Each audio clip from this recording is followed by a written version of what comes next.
అందరికీ నమస్కారం. నేను మీ Jeevan Sagar, Mangalagiri town president, Congress party.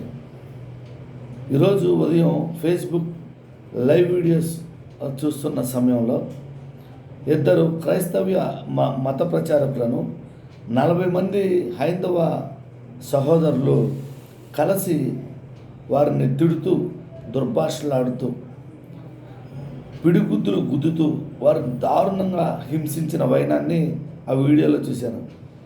ఏంట్రా బాబు వీళ్ళు ఎందుకు ఎట్టు పడుతున్నారు అంటే దానికి కారణం ఈ క్రైస్తవ్య మత ప్రచారకులు వారి యొక్క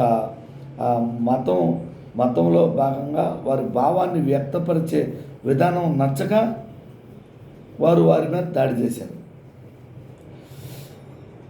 హైందవ సహోదరులారా, లేదంటే ముస్లిం సహోదరులారా, లేదంటే క్రైస్తవ సహోదరులారా, ఈ భారతదేశ రాజ్యాంగబద్ధంగా ఒక మనిషి ఏ మతాన్నైనా స్వీకరించవచ్చు.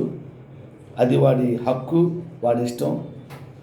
ఆ స్వీకరించిన మతాన్ని అందులో మంచి ఏదైనా ఉంటే దాని సారాంశం అనేది భావాన్ని వ్యక్తపరిచే విధంగా కూడా అతను ప్రవర్తించవచ్చు.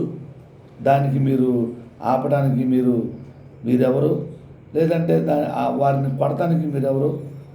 ఇది చట్టవిరుద్ధం. ప్రభుత్వం వెంటనే ఇట్లాంటి మత ప్రచారకుల మీద దాడి చేసే వారిని వెంటనే శిక్షించాలా. శిక్షిస్తే కానీ ఇలాంటి దాడులు ఆగవని కాంగ్రెస్ పార్టీ ద్వారా మేము తెలియజేస్తున్నాము.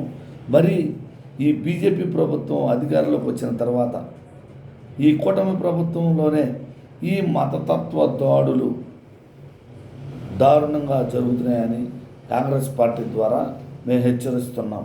జై కాంగ్రెస్, జై జై కాంగ్రెస్.